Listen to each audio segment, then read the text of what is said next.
Welcome to Hangin' on a Riff with CCJA. After spending decades of teaching the American art form of jazz to students across Metro Denver and along the Front Range, Colorado Conservatory for the Jazz Arts has created this podcast to share the words of wisdom and experiences of some of the nation's as well as Colorado's most beloved jazz musicians. We want to share these stories with not only our own students, but with the wider jazz audience across the country and world. Jazz is built on community, and we hope this podcast will help create more understanding of the positive power of music in our lives. Live on tape from the Jerry Maddock Listening Library at Metro State's Calumet location, here's your host, Rodney Franks. Hey everybody, welcome to Hangin' on a Riff with CCJA. I'm Rodney Franks. We have a very special guest with us this evening, but to my immediate right is CCJA percussion student Jack Nickerson. Hey Jack. Hi Rodney, it's a pleasure to be here. Jack, you are a student here at this institution. It's just more of a conservatory atmosphere. What's it like as a student here? Man, CCJA has just meant so much for me throughout my life. I started doing it when I was actually younger than a lot of the middle school students because my sister was able to get into CCJA. So I had to kind of talk with Paul and got me into it. And honestly, it just gave me so much experience, like playing drums at such a young age. And it helped me develop my playing skills so quickly. Like, the amount of knowledge that I was able to get from the people that I was working with at that age, it's just crazy. And I owe CCJA a lot. We are here to welcome our first guest of hopefully what be a series here of Hanging on the Riff with CCJA, trumpet master Randy Brecker. Welcome to Well, thanks for having me. discussion. Always love coming back to Denver, and this is a treat for me to see this whole thing in operation. I kind of want to start at the beginning as far as Randy Brecker's career is concerned. And one of the questions I have for you is, can you tell us about what it was like growing up in the 50s and 60s and 70s in Philadelphia, such a rich environment of music. I mean, we're talking about from Frankie Avalon to Cal Massey. So you had all these different kind of musical influences to rely upon. What was it like for you? Well, I was really lucky because my father was a semi-professional jazz pianist, singer, songwriter, and hip stuff. He knew what he was doing.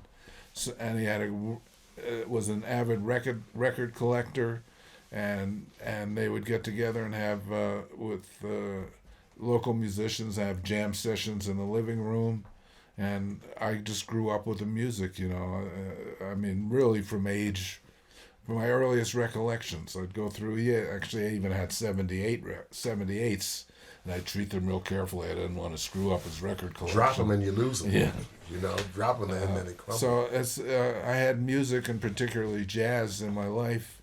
I remember when I was in third grade, we didn't have a very good music program, but each week somebody was assigned to play their favorite record. And this was in the early 50s.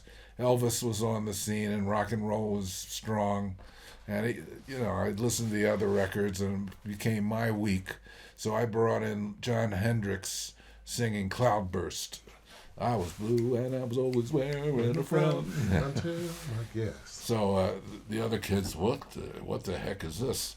But I just loved the music, and Dad was a big Clifford Brown fan. Of course, he was alive and well. I remember the day he was sadly killed. It was devastating.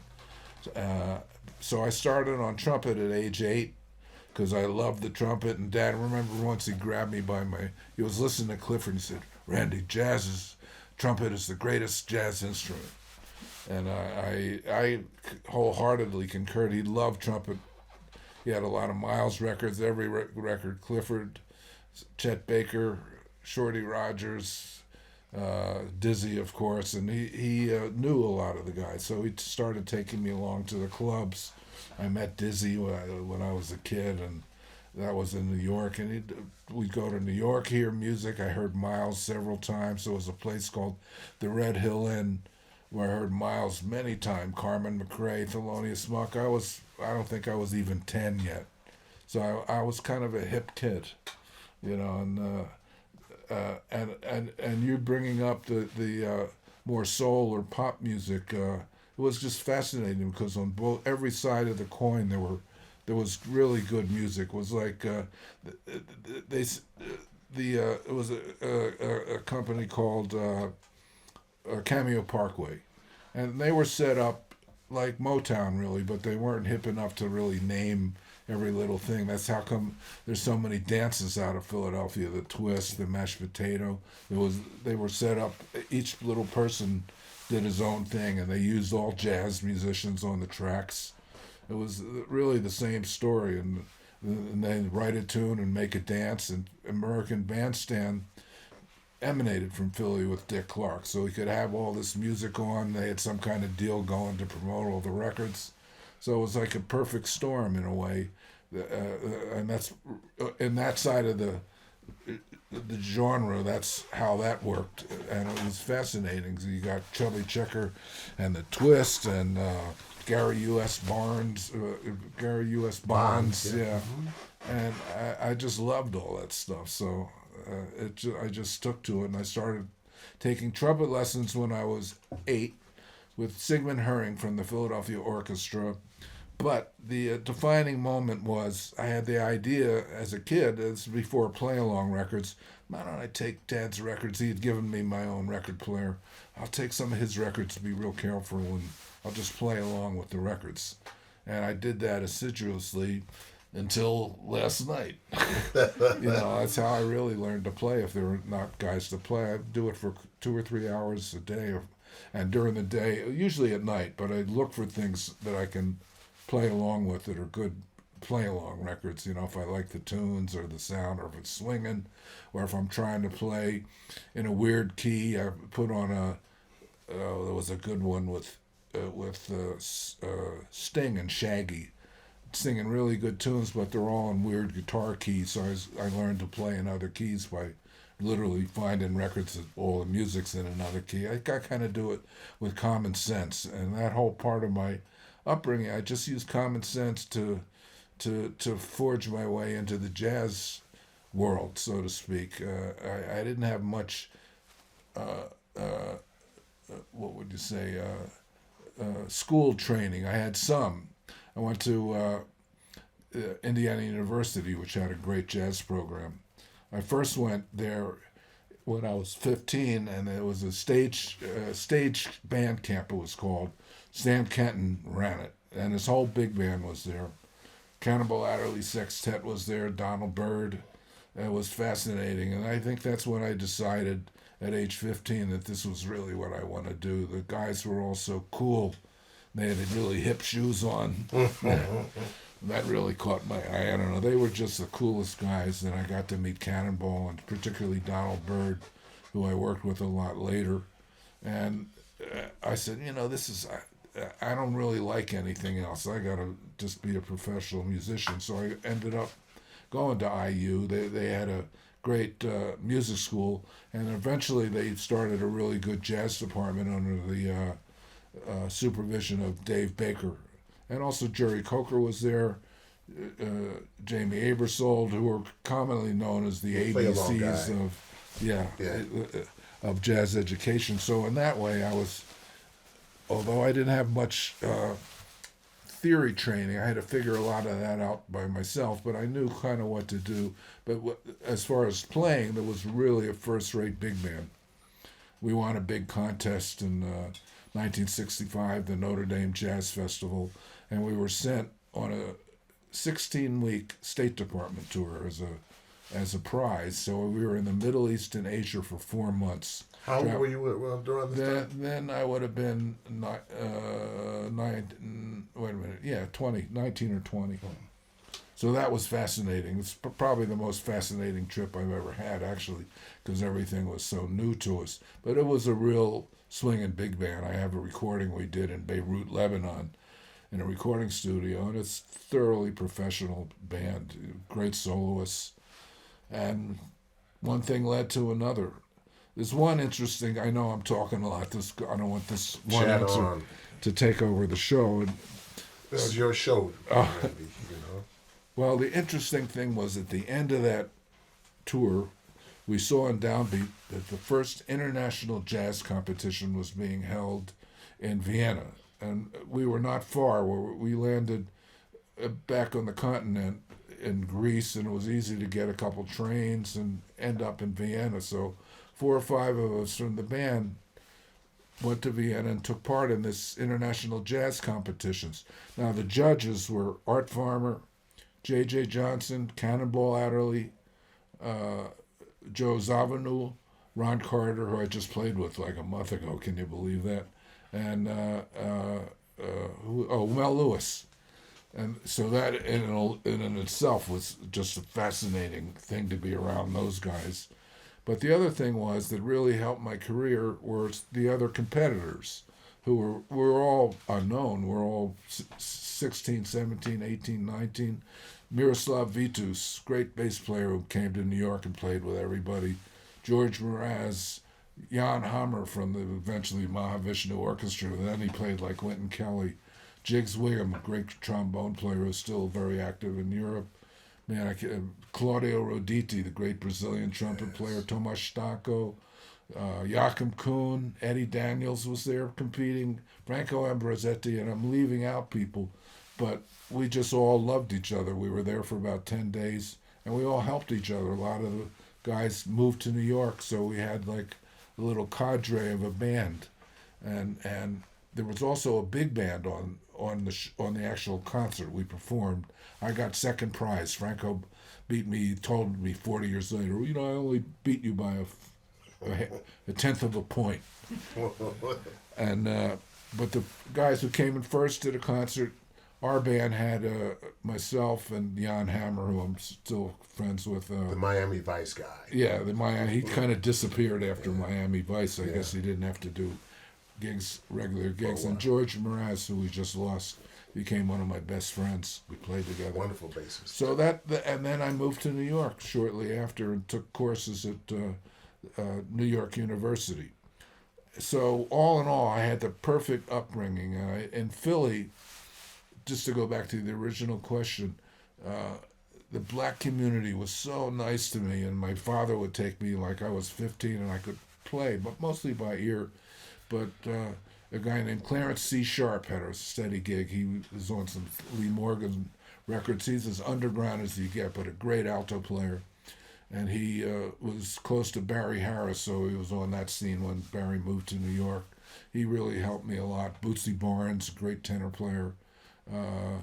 And there was work in Philly. And next thing I know, couldn't drive yet, but everybody liked how I played, and I played in a band. I had like 2 trumpets. I don't remember everybody's name, but the singer was Mr. Blues, who was in his regular life was a cop, and you had to really use your ears. It was like Count Basie band, jam up everything and find your note. It was fascinating. So I had a great time in Philly, and that really informs pretty much everything I do or have done, because there were so many great musicians there. There I had a trumpet teacher, Tony Marcion, who was also Lee Morgan's trumpet teacher. And I didn't meet Lee until later, but that's went all over town that Tony Marcion taught Lee Morgan. Lee was about 6 years older than me. But there were so many great musicians, and I'm trying to think who said this. My friend Billy Root, who also played with Stan Kenton. I played with his band a lot. Wonderful player, soul jazz and other. He could sound like anybody. And he once said, there's more tenor players in the city of Philadelphia than the entire west coast of America. And it was true. There were so many amazing players. You can think Coltrane, Jimmy Heath. Benny Golson. Yeah. And Dizzy lived in Philly for a while when he came up from the South. And there was always a lot going on. So it was just the perfect place to grow up. You talked a little bit about being overseas and playing in Lebanon. I was wondering, because I read a bit about the work that you've done that was inspired by Brazil. How really has some of your playing been inspired by maybe the things that you've learned internationally? Well, it was definitely influenced because it was a State Department tour. Part of the deal was we would go to State Department functions and listened to local musicians, which we loved, and it all sunk in. I have a lot of records, and I've done some tunes. There's a tune called Bedouin on Duke Pearson big band record, and I got into really bending notes like a sitar on the thing. It was kind of a great track. It was called Bedouin, and I worked on bending notes kind of like a sitar, and it had a big influence on our music, no doubt about it, and still does. And it was such an important thing in our life, not only the music, but we were seeing all this stuff for the first time, so I remember so much of it. And I ended up it led to me staying in Europe that summer and playing at a really cool club called the Domicile, which was run by a guy named Ernst Knauf. And there was a local big band which had American musicians in it. Don Menza, wonderful tenor player, and Rick Kiefer. And they had all played in Maynard's band, but they were situated there, and they took me in, and I started playing at this club every night for maybe 5 weeks. And also doing other gigs, but that was also a great experience. And they would close the club after Ernst Knauf would fall off the bar stool because he drank too much. That's how the club closed every night. Those things don't happen anymore. So after he had about 4 or 5, the closing time was near. Yeah. Closing. So that was extra special. I had some really good experiences early on. And part of it's just happenstance, but I was in the right place at the right time. And IU was a great place to study. It really was, because there were so many good players there. Did you find yourself having to go a lot to New York from Philadelphia, or could you find all of this musical enrichment in Philly? Well, you can find a lot in Philly, but the everyone's goal, particularly at that time, was to make it to New York. There was a lot of recording going on, and I remember when I mentioned about this Horace Silver record that I just did a little talk on yesterday at the Penthouse in Seattle, and that's where I met who became my friend for life till he passed, the great Woody Shaw. And he was very vocal about he was going to not stay with Horace, but he used the word freelance. My goal is I want to be a freelance trumpet player in New York, and that sounded good to me too. I like the word freelance. And sure enough, I moved to New York in September of 1966. 21 years old. Yeah, and Woody was very helpful in getting me the gig with Horace Silver, but we were close friends. We were the same age, so we really could relate to each other. We practiced together sometimes, and he gave me his book, which was which had really accurate transcriptions of the solos, and I got into that book like nothing else, and I could play all of his solos, and I learned a bunch of new stuff. And I saw my brother one day, and I played him, "Hey, Mike, listen to this. I got this and that. It's from the Woody Shaw book. What do you think?" He said, "Well, tell you the truth, you sound like watered-down Woody." So that was a good lesson. So I got away from that book, and I got after that heavily into other jazz masters. And Woody could always figure out what I'd been practicing. His ears, because he knew everything I knew and more. I got into Kenny Dorham, and his licks felt so good on the trumpet. And I saw Woody at the Vanguard. He heard me play. He said, "You've been studying Kenny Dorham." Okay, busted. But I was really lucky, to make a long story short, in a lot of ways. Mel hired me for the band after he heard me play at the thing in Vienna. And Mel Lewis? Yeah, Mel, because he was one of the judges. They needed a new trumpet player, and he was nice enough to call me. And Ron Carter called me for gigs. It was just, and then that thing never happened again, the International Jazz Competition. They only had it the 1 year. I guess they couldn't get it together, but it was unbelievably helpful to all of us at the time. Our guest right now is trumpeter Randy Brecker. We are here at the CCJA. The program is called Hanging on a Riff. Hopefully, as I mentioned, it's the first of many. My partner here in asking the questions is Jack Nickerson. Great. So first of all, when you're composing and writing, do you do it like from trumpet or like from piano or like? Well, that's a good question, and I do it from all of the above. And I always mention that probably my best known tune is some skunk funk. And I've mentioned this before, the intro, which at the time I didn't know what it was. It's tricky. Yeah.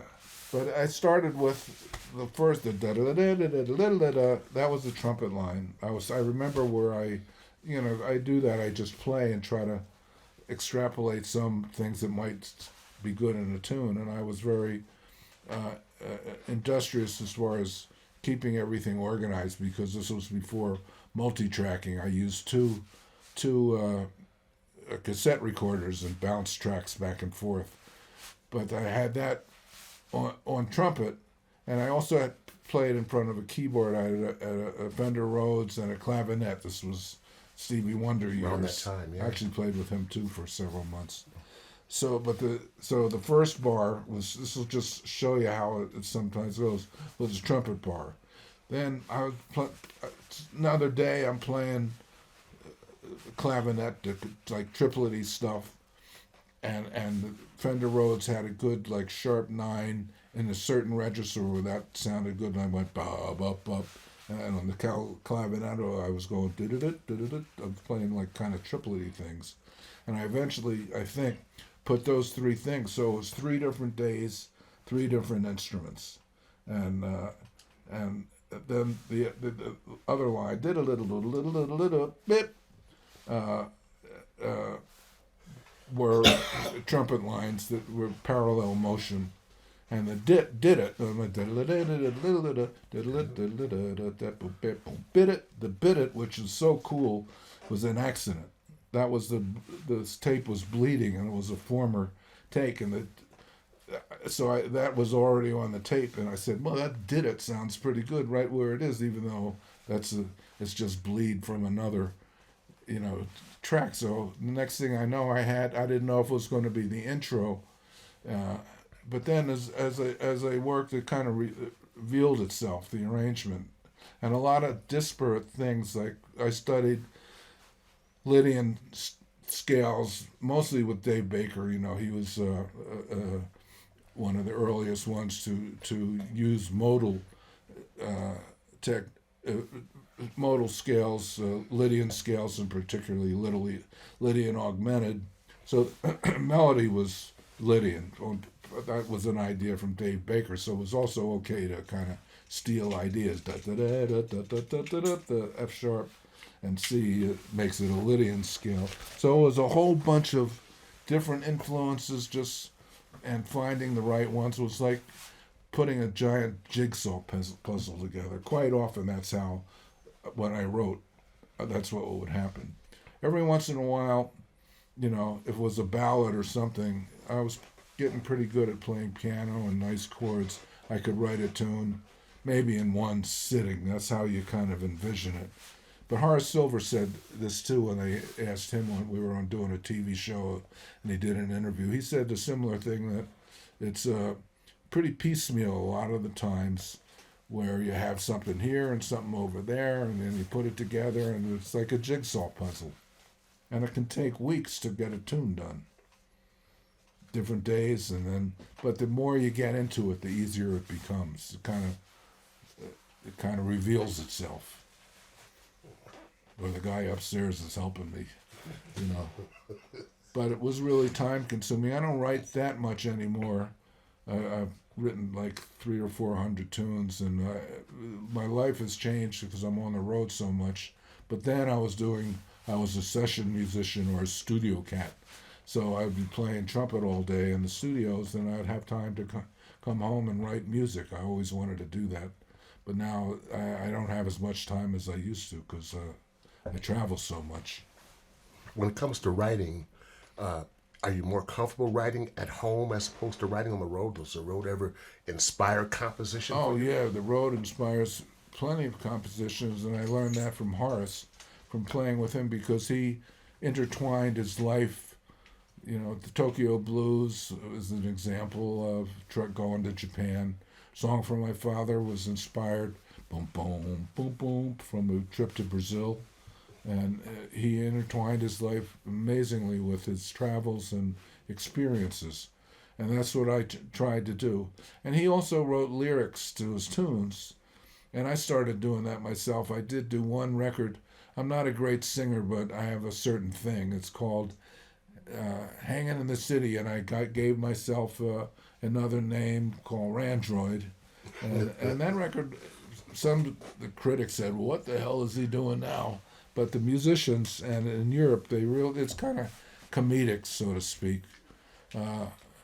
But that showed a whole bunch of different influences. I was pretty good at writing lyrics back then. I was a lot younger, and I made up a character who was a cab driver, a ne'er-do-well, Randroid, and living in the city, and songs of rhyme, reason, romance, and runch was the title. And the tunes were pretty funny, I have to say. It's one of my best records. So everything is an influence. That's why, with most musicians, I'm sure with you too, you try to pick up, just be real aware of things going on around you. And everyone says this, you can steal from anybody. It's not like steal an idea, because when it turns out, it's no tune is going to sound that much like another one. There's some crazy lawsuits in the pop world, but those are such standard chords, it's ridiculous that anybody sues anybody else. It belongs to the neighborhood. Yeah. And writing is such an important part of any musician's life. I always wanted to have my own voice, so to speak, as a writer. I didn't know if I could do it, but I worked at it really hard. I spent hours and hours at the keyboard or on the trumpet just trying to write tunes. And as a result, the first Brecker Brothers record, this is a crazy story, but was supposed to be my first solo record. But, is it that one right there? Yeah, that's it. Yeah. The Brecker Brothers. See, I had written all the music, and I was really shooting towards doing my first solo record, because Mike and I had a few bands. We had played with Billy Cobham. We had a band called Dreams in the early 70s, and we both wrote a little. But I had this specific idea in mind, because we were also close to Dave Sanborn, who had moved to New York. I thought that would be a great horn section. But I got a call, and I was just ready to start doing demos. That's what you would do, record everybody, and then have somebody take it around to the record companies and try to sell it. So I get a call from a guy named Steve Brecker, who just signed a production deal with the great Clive Davis. And they had changed the record company's name from Bell Records to Arista. And he started explaining. I had met Clive during the Columbia years. He signed us, the band Dreams, to Columbia, so he kind of knew my work. And apparently there had been talk around town about this stuff I was writing. So Steve Brecker said, he's heard rumors about the stuff you've been writing. He'll sign you. You won't have to go do a demo. He'll sign you right now. He trusts you. And I said, well, that's great, man. That's because I knew he was the best man in the record business. He was a genius in a way. But there was a big but to it. You have to call the band the Brecker Brothers. So that's how the band's name came. Clive was smart. The alliteration, he knew my brother was fantastic tenor player. Mike wasn't yet writing, and he wasn't fully, career oriented, nor was Sanborn yet. They became ridiculously creatively career oriented later. So at first I said no, because it's going to look funny if three horns are out front and it's the Brecker Brothers and Sanborn's there. As great as he is, he'll look like a long-lost cousin, I guess. But it was too good of an opportunity to pass up. And that became the record. And it got a lot of attention. The only thing I didn't write fully on that record was something we jammed up, because Clive wasn't satisfied with, he said, everything you wrote I love, but, I always hate to hear the word but, because that was, You know, he said, you know how you need a single. Think big, Randy. Think big. That was the other thing. And so we went back and we jammed up a single called "Sneaking Up Behind You," and which actually became an R&B hit. Got up to number 2 on the urban, I think they call them, the urban charts. And that's what really made the Brecker brothers. Next thing that we know, we're number 2 in the charts. The record's in the top 40. I was doing it kind of as a hobby because I was busy in the recording studios. And I expected it to sell 5,000 or 10,000 records because with something like that, you know, I hadn't thought big enough. And it blew up. Yeah, and it blew up, and we were like, holy moly, we're up 300,000 records. For that kind of a record is a lot. And we just took it from there. We always tried to find another hit, but we never had another big hit, but we had a couple smaller ones, and it made our reputation.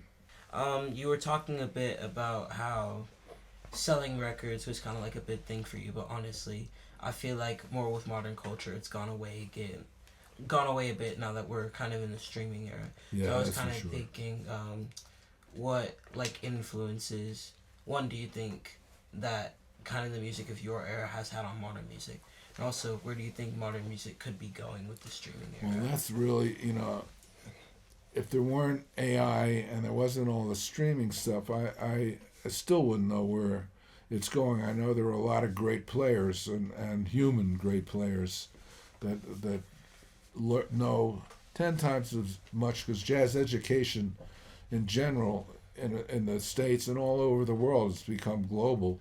Even in China now, you can tour China and just teach for a couple months. There's so many jazz schools there. I went there in '92 and there were no jazz schools and nobody could play jazz. My brother and I, part of that deal too was to go to jam sessions, and nobody could play. And now in China there are many, particularly in Shanghai, great players. There's a lot of work. European musicians go there and really have a career too in the studios. But I'm losing my direction here. With AI, and I hope something good comes out of it. You know, it's a different rough business now, because we would get paid pretty well if we sold a lot of records, and with the publishing. The streaming thing, as everyone knows, is set up in a way to really favor the companies. The musicians don't make much if there's 1 million streams or whatever. It's a couple $1,000 maybe.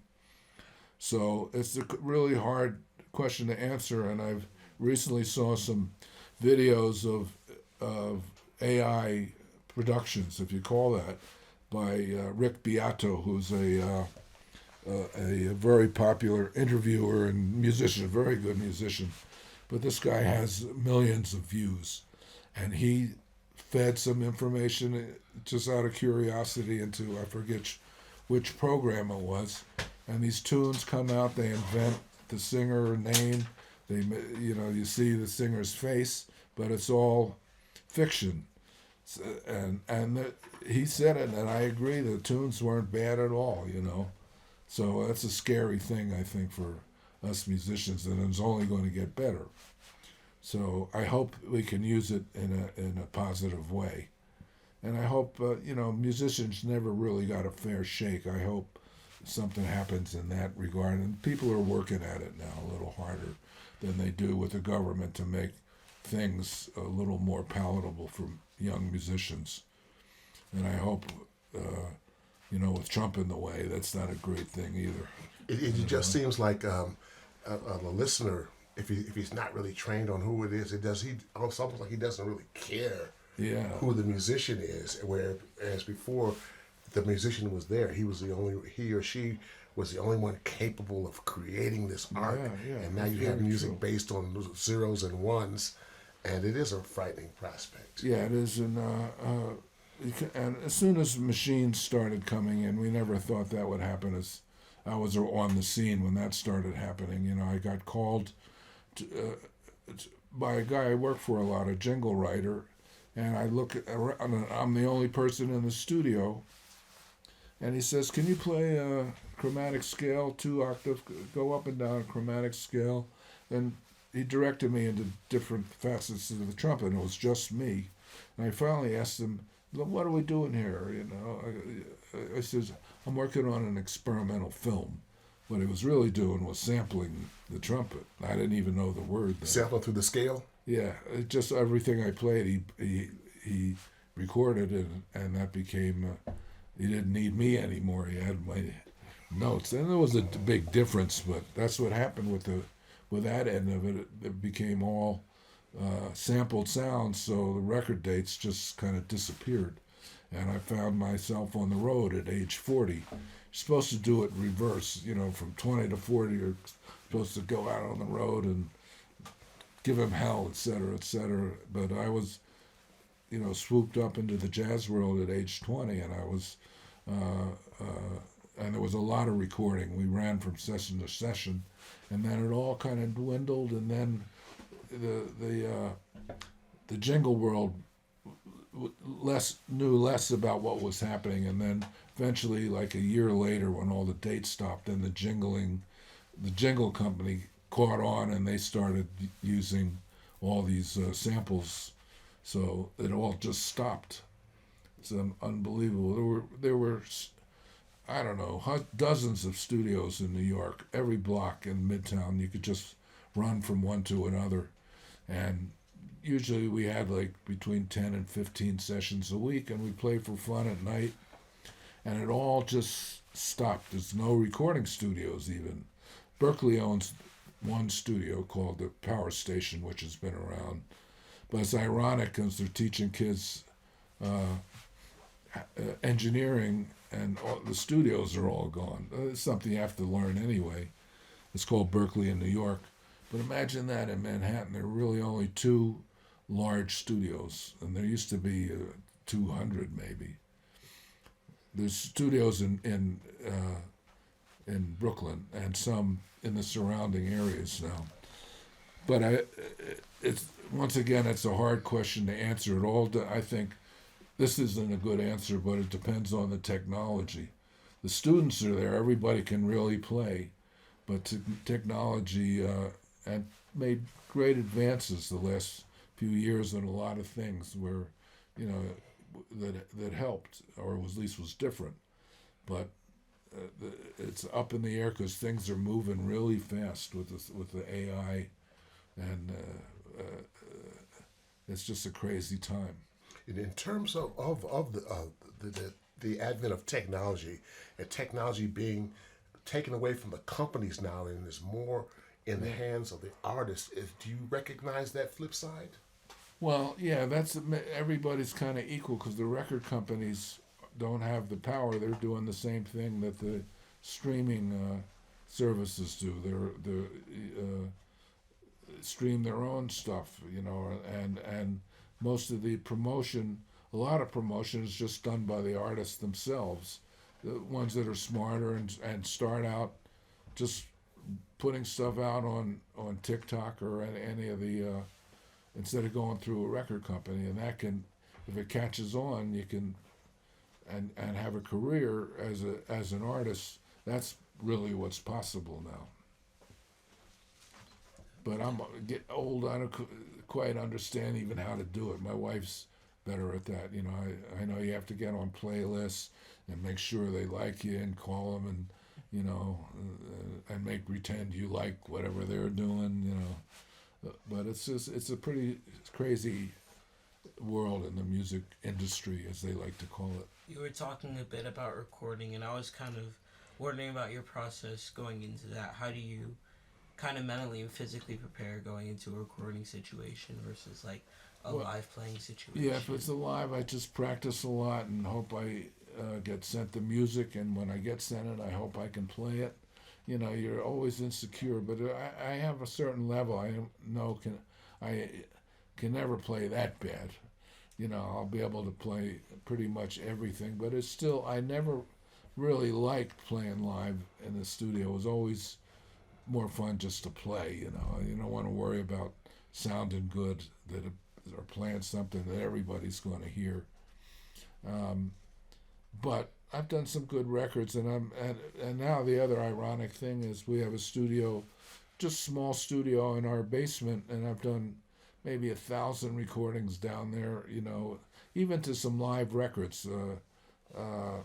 Letitia Benjamin, for instance, sent me. Excellent alto player. Yeah, and it was an old friend of my daughter's. So 20 years ago, she'd come over when she was in high school, and she was good back then. But she had done a live record with Jeff Tain, Watts, Schofield. I forget who was on it, but she had one space that she needed a trumpet solo. So I had to play with headphones, and we got separate tracks, but that was hard to do, but it's done. It doesn't sound like I wasn't there, and I've done hundreds of sessions like that. People send me tracks from all over the world, for Pro Tools, and we record at home.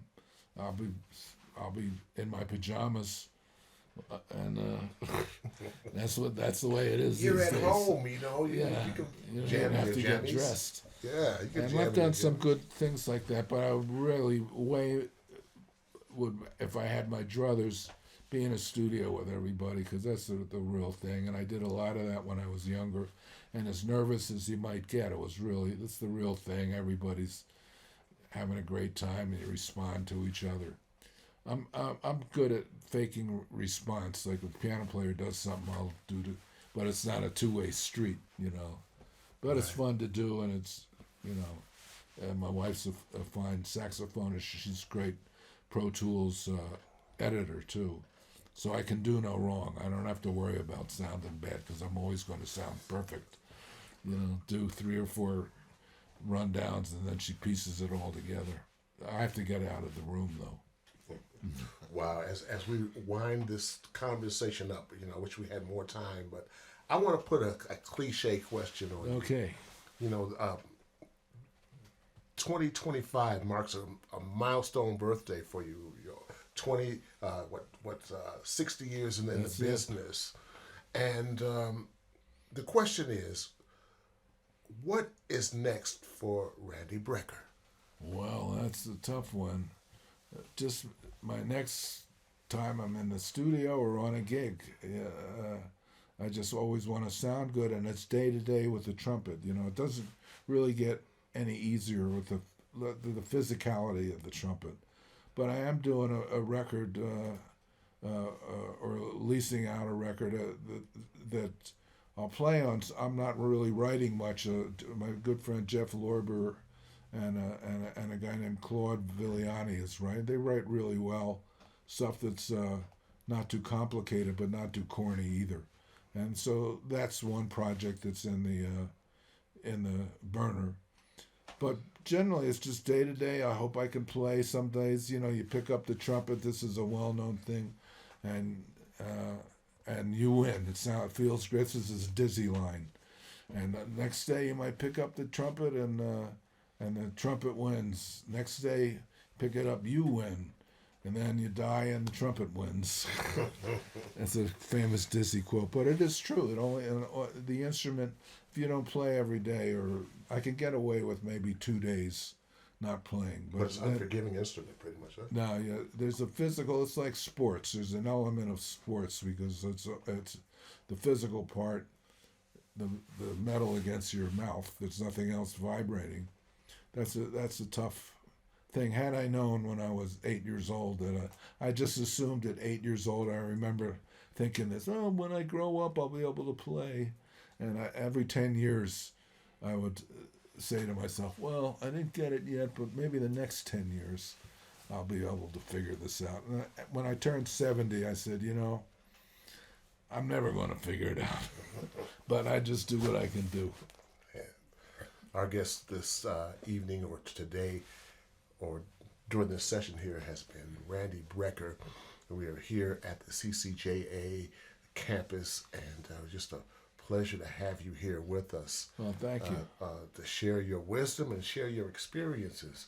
I also want to be able to give a good shout out to my partner here, Yeah, Jack great. Nickerson, for providing some really good questions, man. I just had to sit back and let him ask the questions. I know I horned in a little bit, but it's all like working together, So appreciate you, Randy, for coming in. Well, thanks for having me, everyone. moreover, I appreciate you out there who are watching this program, the program Hanging on a Riff. It deserves your support. And if you have any questions about the program that we hopefully will be continue to bring to you, go to jazzarts.org. That is the website for the Conservatory for the Jazz Arts, and we can always use your support besides your listenership. And again, thank you for coming in, man. Thank you, guys. Thank you all. Thanks for being here and doing this. This is really, things like this are really, really important. That's what the music depends on, and the future of jazz. That's one answer, is this.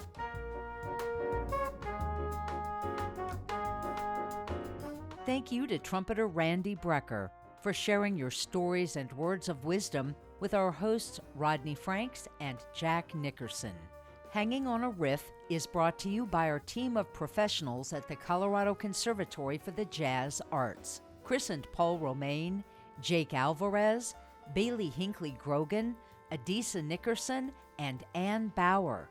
I'm producer Susan Gatschet. CCJA's youth and adult small group ensembles give students the chance to learn and improvise under the guidance of some of Denver's finest professional jazz musicians. CCJA also hosts big bands, summer camps, and programs for women in jazz. To learn more and to find out about upcoming podcasts, visit our website, jazzarts.org.